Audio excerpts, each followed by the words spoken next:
সালামু আলাইকুম ওয়া রাহমাতুল্লাহ। বিডি মেজারমেন্টের আপনার প্রশ্ন আমাদের উত্তরে একটি নতুন পর্বে আপনাদেরকে স্বাগত। আজকে আমার সামনে প্রথম যে প্রশ্নটা আছে, প্রশ্নটা যিনি করেছেন উনার নাম পড়া যাচ্ছে না। আপনি জানতে চাচ্ছেন, স্যার আপনাকে অসংখ্য ধন্যবাদ। স্যার আমার একটা জানার বিষয় ছিল, একটা বড় জমি থেকে কিভাবে 0.32 আলাদা করব? একটা বড় জমি থেকে আপনি 0.32% সীমানা দিয়ে আলাদা করতে চান। চলুন এই বিষয়টা আমরা একটু হোয়াইট বোর্ডের মাধ্যমে দেখে নিই যে কিভাবে একটা বড় জমি থেকে আপনি 0.32 আলাদা করতে পারবেন। যেই কোনো বড় জমি থেকে একটা নির্দিষ্ট পরিমাণ জমি যখন আমরা আলাদা করব, তখন আমাদের ১ নাম্বার কাজ হলো, যেহেতু আমরা জানি ১% সমান ৪৩৫.৬০ বর্গফুট। এটা কেন আনলাম? যেহেতু আমি ফুট বা ফিতা দিয়ে মেপে এই কাজটা করব। যার কারণে আমরা জানি যে ১% সমান ৪৩৫.৬০ বর্গফুট। 0.32 আলাদা করতে চায়, যার কারণে আমি ৪৩৫.৬০ কে এখন গুণ করলাম 0.32 দ্বারা। আমার এখানে হইল ১৩৯.৩৯ বর্গফুট। অর্থাৎ জমিটা যদি আমার এরকম হয়, এই কোণাতে আমরা আছি, এদিকে একটা আইল, এদিকে একটা আইল আছে, এই অবস্থায় এখান থেকে আমাকে 0.32 আলাদা করতে হবে। তো আমার এখান থেকে তার মানে দিতে হবে ১৩৯.৩৯ বর্গফুট। এখন আপনি আমাকে বলেন নাই যে একদিকের সীমানা কতটুকু হবে বা একদিকে কতটুকু দেব। আমি আনুমানিক একটা ধরে নিলাম যে একদিকে দেব আমি 10 ফুট। একদিকে যদি আমি 10 ফুট দেই, তাহলে আমার কাজ হবে ১৩৯.৩৯ কে এখন 10 দিয়ে ভাগ করব। তাহলে আমি অপর দিকের আইলটা পেয়ে যাব। আর অপর দিকের আইলটা আমাকে দেখাইতেছে যে ১৩.৯৪ ফুট। এখন টেপ ফিতা দিয়ে মাপলে আপনি ১৩ ফুট মাপতে পারবেন, 0.৯৪ ফুট মাপতে পারবেন না। এই 0.৯৪ ফুটকে আলাদা আবার, যেহেতু ১ ফুটের কম, এটাকে ইঞ্চিতে নিয়ে যেতে হবে। আলাদা আপনাকে ইঞ্চিতে নিয়ে দেখিয়ে দিলাম যে 0.৯৪ ফুট, যে কোনো ফুটের ১২ দ্বারা গুণ করলে ইঞ্চি হয়। এখানে হয় ১১.২৮ ইঞ্চি।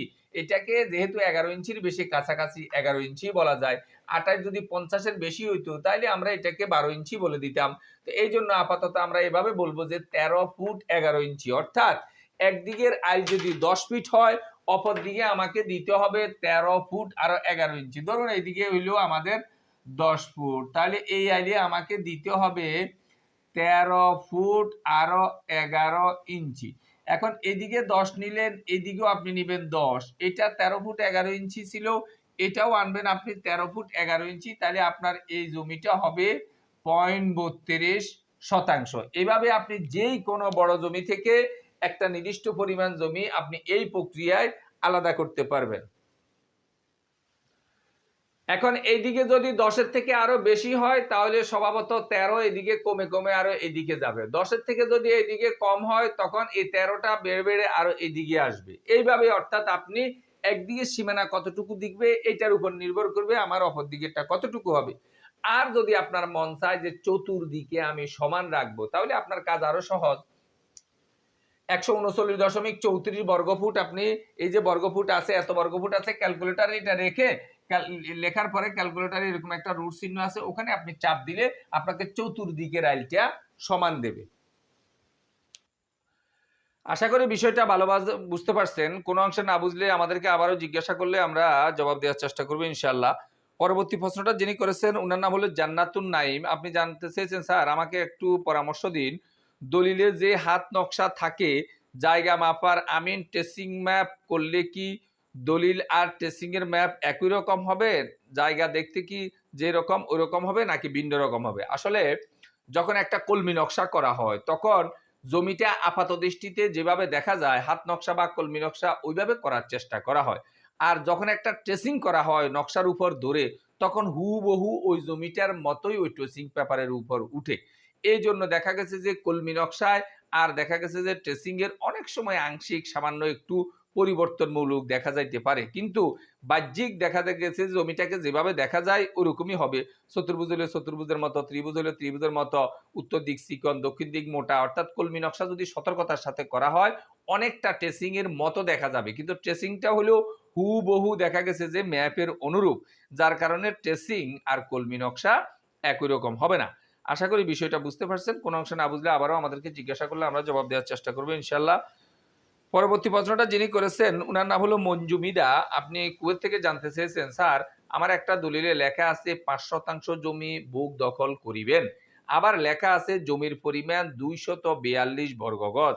এখন গজ এর হিসাব বুঝলাম না, দয়া করে জানাবেন। গজের হিসাব অত্যন্ত সহজ। যে দেখা গেছে যে আমরা যেরকম ৪৩৫.৬০ বর্গফুটে ১% বলি, অনুরূপভাবে এরকম ৪৮.৪০ বর্গ গজে হইল ১%। আপনার যত শতাংশ, আপনি এটাকে ৪৮.৪০ দ্বারা গুণ করেন, তাহলে আপনার জমিটা দেখা গেছে যে বর্গ গজে চলে আসবে। আমি আপনার সুবিধার জন্য ৫ কে ৪৮.৪০ দ্বারা গুণ করে দেখলাম, আপনি এখানে যত বর্গগজ বলছেন ২৪২ বর্গগজ ঠিক আছে। অর্থাৎ আপনার দলিলে যে লেখা আছে ৫% অথবা লেখা আছে ২৪২ বর্গগজ বুক করবেন। ২ টাই সেম জিনিস, কোনো অসুবিধা নাই। আশা করি বিষয়টা বুঝতে পারছেন। কোনো অংশে না বুঝলে আবারও আমাদেরকে জিজ্ঞাসা করলে আমরা জবাব দেওয়ার চেষ্টা করব ইনশাআল্লাহ। পরবর্তী প্রশ্নটা যিনি করেছেন ওই একই লোক মঞ্জুমিদা সাহেবী কুয়েত থেকে। আপনি আরো একটা বিষয় জানতে চাইছেন যে আমাদের একটা দলিলে লেখা আছে মালিকানার পরিমাণ ০.0330 একর। এখন এখানে কত শতাংশ জমি হতে পারে? এটা অত্যন্ত সহজ একটা জিনিস। যেই কোনো একরকে যদি আপনি শতাংশে বানাইতে চান, শতাংশে নিতে চান, একরটাকে আপনি শুধুমাত্র ১০০ দ্বারা গুণ করবেন। যেহেতু প্রতি ১০০ শতাংশে হইল ১ একর। অর্থাৎ একর হইল শতাংশ থেকে ১০০ গুণ বড়। আর একরের ১০০ ভাগের ১ ভাগ হইল শতাংশ। আপনি যখনই একর পাবেন এটাকে ১০০ দ্বারা গুণ করবেন, আপনার এখানে শতাংশ হয়ে যাবে। আপনার সুবিধার জন্য আমি এটা করে নিছি। অর্থাৎ ০.0330 কে আমি যখন ১০০ দ্বারা গুণ করছি, তখন এখানে ৩.৩০% জমি হইল। আশা করি বিষয়টা বুঝতে পারছেন। কোনো অংশে না বুঝলে আবারও আমাদেরকে জিজ্ঞাসা করলে আমরা জবাব দেওয়ার চেষ্টা করব ইনশাআল্লাহ। আজকের সর্বশেষ প্রশ্নটা যিনি করেছেন, উনার নাম হলো দুলাল হোসেন সাহেব। আপনি জানতে চেয়েছেন, আমি একটা জমি কিনেছি যেখানে আমাকে হেবা দলিল দেওয়া হয়েছে। যার কাছ থেকে আমি কিনেছি তার সাথে আমার কোনো রক্তের সম্পর্ক নেই, গ্রামের প্রতিবেশী। আমার হেবাটা কি টিকবে জানাবেন? আপনার আসলে হেবার জন্য রক্তের সম্পর্ক শর্ত। যে দেখা গেছে যে রক্তের সম্পর্কের বাইরে হেবা করা যায় না। এখানে যেহেতু রক্তের সম্পর্কের বাইরে হেবা করছি, আপনি দেখতে হবে যে দলিল যারা লেখছে কোন প্রকার দেখা গেছে যে মিথ্যার আশ্রয় নিয়া যে ওই ব্যক্তিকে আপনার রক্তের সম্পর্কের কোনো আত্মীয় দেখানো হয়েছে কিনা, নাকি আপনার প্রতিবেশী বলছে। যদি আপনার প্রতিবেশী সরাসরি বলে থাকে, তাহলে দেখা গেছে যে এখানে শুধু আপনার ভুল হয়েছে এরকম না, দলিল লেখকের ভুল আছে। যারা এই দলিলে স্বাক্ষর করছে, বিষয়টা যে কর্তৃপক্ষের দেখার দায়িত্ব ছিল, উনারাও ভুল করছেন যে এটা তো হেবার এইভাবে হয় না। হেবা হবে রক্তের সম্পর্কে, রক্তের সম্পর্কের বাইরে উনারা যদি দিয়ে থাকেন উনারাও ভুল করছেন। এবং দেখা গেছে যে এখন এটার জন্য যখন কেউ চ্যালেঞ্জ করবে, তখন যে আপনাদের সমস্যা হবে। যতক্ষণ পর্যন্ত কেউ চ্যালেঞ্জ করবে না, আপনি বুক দখলে আছেন, খাইতেছেন। কিন্তু আপনি খারিজ করতে গেলে উনারা যদি দলিলটা দেখে যে হেবার জন্য যেটা যেভাবে হওয়ার কথা এভাবে না, তখন আপনাকে কিন্তু খারিজ দেবে না। আশা করি বিষয়টা বুঝতে পারছেন। কোনো অংশে না বুঝলে আবারও আমাদেরকে জিজ্ঞাসা করলে আমরা জবাব দেওয়ার চেষ্টা করব ইনশাআল্লাহ।